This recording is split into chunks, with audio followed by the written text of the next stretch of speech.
नमस्कार दोस्तों, आप सभी का एनआर कोचिंग क्लासेस में स्वागत है। मैं नरेंद्र कुमार गसवा आज आपके सामने जो लोक कला संस्कृति का टॉपिक हमने पहले एक वीडियो इसका अपलोड किया था बाबू जी का, मतलब हम लोक देवताओं के बारे में पढ़ रहे थे और उसमें पंचपीर पढ़ रहे थे। अब हम आज देखेंगे पंचपीरों में जो शामिल है हड़बूजी सांखला।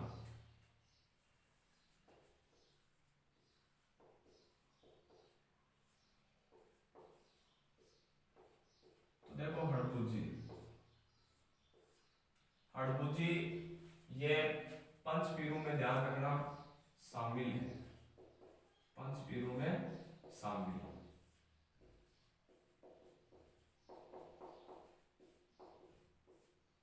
इस चीज का भाई ध्यान रखना, हड़बूजों को इसमें शामिल किया गया है, पंचपीरों में शामिल किया गया है।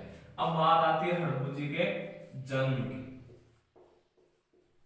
तो देखो इनका जन्म बुंदेल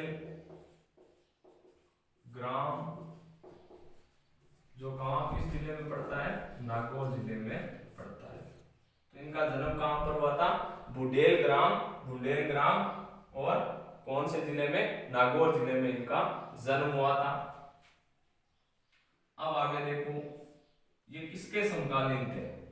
अब देखो ये किसके समकालीन हुए, उस समय जो मेवाड़ के जो शासक थे वो कौन थे, राव सिया। तो ये राव सिया के समकालीन थे।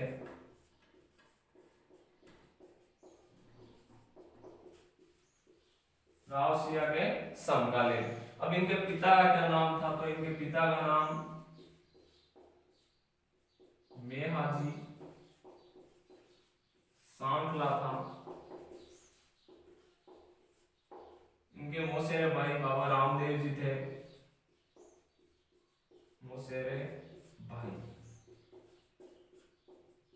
बाबा रामदेव जी। रामदेव जी के कहने पर ही इन्होंने शस्त्रों का मतलब क्या कर दिया था, शस्त्रों को छोड़कर उन्होंने किसकी शरण ली थी। अब उन्होंने अपना गुरु किसको बनाया था, बालीनाथ को बनाया था। रामदेव जी के गुरु बालीनाथ थे और हड़बूजी के गुरु भी कौन थे, बालीनाथ थे। तो इनके गुरु का नाम पूछा जा सकता है, तो इनके गुरु का नाम था बालीनाथ। अब देखो मुख्य तथ्य वापस एक बार, हड़बूजी को किसमें शामिल किया गया है, पंचपीरों में शामिल किया गया है। इनका जन्म बुंदेल नागौर जिले में हुआ था और उस समय जो जो मारवाड़ के जो शासक थे जिसका नाम क्या था, राव सिया, और इनके पिता थे मेहाजी सांखला। और ये किसके मौसेरे भाई थे, या इनके मौसेरे भाई कौन थे, बाबा रामदेव जी। इनके गुरु का नाम क्या था, बालीनाथ था। अब आगे देखो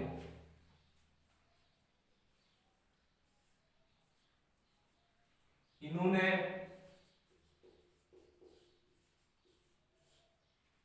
रामदेव जी की समाधि के बाद 8वें दिन समाधि ली।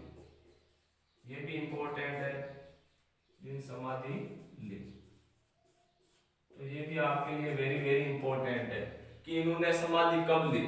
तो जब रामदेव जी ने समाधि ली उसके 8वें दिन इन्होंने क्या ले ली थी, समाधि ले ली थी।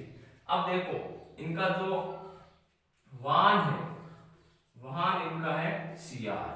तो इस चीज को भी पूछा जा सकता है कि इनका वाहन क्या है, तो इनका वाहन है सियार। और इन्हें क्या कहा जाता है, इन्हें मतलब अगर पूछे कि ऐसे कौन से लोक देवता थे जो शकुन शास्त्र के या शगुन शास्त्र के ज्ञाता थे, तो शगुन शास्त्र के ये ज्ञाता थे, ध्यान रखना के ज्ञाता। ये भी इंपॉर्टेंट क्वेश्चन बनता है कि शगुन शास्त्र के ज्ञाता कौन थे, तो शगुन शास्त्र के ज्ञाता कौन थे, हड़बूजी थे। अब वापस एक बार देखो शगुन शास्त्र के ज्ञाता किन्हें कहा जाता है, हड़बूजी को। इन्हें पंचपीरों में शामिल किया गया है। इनका जन्म बुंदेल ग्राम जो कहां पे पड़ता है, नागौर जिले में, वहां पे हुआ था। राव सिया के समकालीन थे, पिता मेहाजी सांखला थे, मौसेरे भाई कौन थे, बाबा रामदेव जी। और ये इनके गुरु का नाम क्या था, बालीनाथ, जो रामदेव जी के भी गुरु थे। इन्होंने रामदेव जी की के बाद 8वें दिन क्या ले ली थी, समाधि ले ली थी, और इनका मान क्या है, सियार है। तो अब आगे देखो भाई लोगों हड़बुजी में, तो हड़बुजी जो किस जाति से थे, ये सांखला जाति से थे, इस चीज का आप ध्यान रखना, सांखला जाति से, मतलब ये राजपूत थे सांखला। अब जो इनकी जो पूजा करता है, जो पुजारी होता है, वो इन्हीं की जाति का होता है, यानी सांखला जाति का इनका क्या होता है, पुजारी होता है। तो सांखला जाति का पुजारी खुद किस जाति के थे, सांखला जाति के, तो ये याद कर लेना भाई। अब आगे देखो, इनका जो मुख्य मंदिर है वो कहां पे बना हुआ है, तो इनका जो मुख्य मंदिर है वो बना हुआ है बेंगटी में। बेंगटी कहां पे पड़ता है, बेंगटी फ्लोती तहसील और जोधपुर में पड़ता है। मुख्य मंदिर कहां पे है, बेंगटी, जो फ्लोती तहसील है जोधपुर के वहां पे पड़ता है।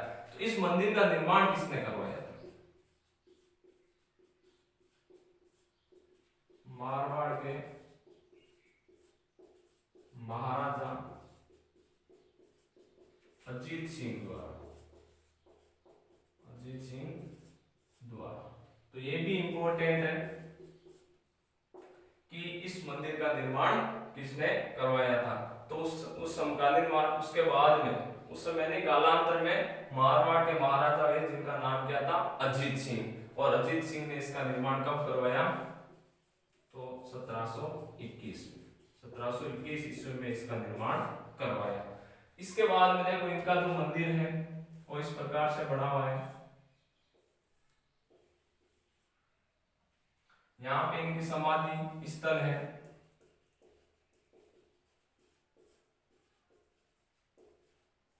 और जो यहाँ पे जो मुख्य चीज रखी गई है वो है आपके प्रतिमा ने होकर बैलगाड़ी है, क्या है यहाँ पे बैलगाड़ी, हड़बुजी की इसे क्या बोला जाता है, बैलगाड़ी, या हड़बुजी की बैलगाड़ी,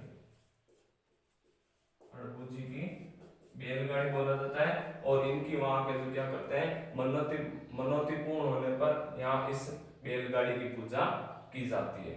तो ये मंदिर है, और ये कहाँ पे बना हुआ है, बेंगटी में बना हुआ है, मुख्य मंदिर है। और जो यहाँ पे मेला बढ़ता है वो बढ़ता है भाद्रपद शुक्ल पक्ष में, तो इस चीज को भी ध्यान रखना। यहाँ पे जो मेला है हड़बुजी का वो भाद्रपद शुक्ल पक्ष में बढ़ता है। तो एक बार वापस देखो, ये सांखला जाति से थे, इनके पुजारी भी किस जाति के होते हैं, सांखला जाति के होते हैं। मुख्य मंदिर इनका कहाँ बना हुआ है, बेंगटी, फ्लोती तहसील और जोधपुर में। इसका निर्माण मारवाड़ के बाद में कालांतर में महाराजा हुए जिनका नाम क्या था, अजीत सिंह, उन्होंने 1721 में इसका निर्माण करवाया था। और मेला बढ़ता है भाद्रपद शुक्ल पक्ष में इनका मेला बढ़ता है। और एक बेंगटी में इनका जो मुख्य मंदिर बना हुआ है वहां पे एक बैलगाड़ी रखी हुई है, और वहां उस बैलगाड़ी की लोग क्या करते हैं, पूजा करते हैं। और इस मंदिर के जो नीचे की तरफ यहाँ पे इनका समाधि स्थल भी बना हुआ है। अब आगे देखते हैं कि राव सिया ने इनके आशीर्वाद से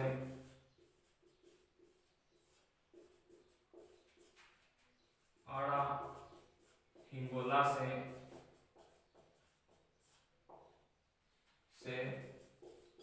मंडोर जीता। तो ये भी इंपॉर्टेंट फैक्ट है, ध्यान रखना कि राव सिंह ने इनके आशीर्वाद से आड़ा हिंगोला से क्या जीता था, वापस जो मंडोर है वो जीता था। इसके अलावा इनका एक तथ्य और भी है कि इस पर राव सिंह ने इनको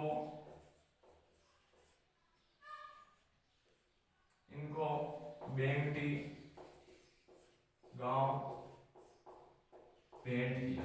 तो ये भी इंपॉर्टेंट फैक्ट है, ध्यान रखना कि जब मंडोर को राव सिंह ने जीत लिया तो उसके बाद में क्या किया, उन्होंने जो बेंगटी गांव है फड़ौती अभी बताया था जहाँ इनका मुख्य मंदिर बना हुआ है, वहां जो बेंगटी गांव था वो राव सिंह ने हड़बू को भेंट किया। और इसी स्थान पर ये हड़बू है वो पंगु गायों के लिए इसी बैलगाड़ी से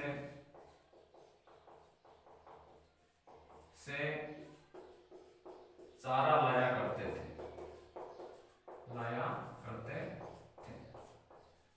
और इस कारण क्या किया जाता है, इनकी जो बैलगाड़ी है उनकी पूजा की जाती है। वापस देखते हैं, हड़बू जी सांगला जाति से थे और वहां पर सांगला जाति का इनका मुख्य पुजारी होता है। इनका जो मुख्य जो वाहन है वो सियार है। मुख्य जो इनका मंदिर है वो बेंगटी फड़ौती तहसील जोधपुर में है। इस मंदिर का निर्माण किसने करवाया था, मारवाड़ के बाद में कालांतर में महाराजा हुए जिनका नाम था अजीत सिंह, उन्होंने 1721 में करवाया था। इनका जो मेला है, मेला भाद्रपद शुक्ल पक्ष में वहां पे बेंगटी गांव में बढ़ता है। राव सिंह ने इन्हीं के आशीर्वाद से आड़ा हिंगोला से क्या जीता था, मंडोर जीता था।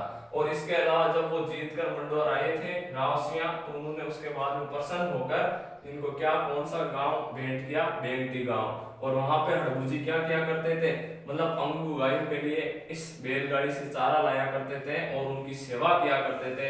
इस कारण क्या है, इनकी जो बैलगाड़ी है इनकी पूजा की जाती है। और इसके अलावा हमें वो बेसिकली बता दिया था, इनके गुरु का नाम मालीनाथ था, पिता का नाम मेयाजी सांगला था और इनके मौसेरे भाई रामदेव जी थे। तो मैं आशा करता हूँ कि भाई ये आपको अच्छी तरीके से जो हड़बू जी आज जो लोक देवता थे वो कंप्लीट हो गए हैं। और मैं आशा ये करता हूँ कि ये आपके समझ में आया होगा और इसे ज्यादा से ज्यादा लाइक करें और इन्हें शेयर करें। धन्यवाद।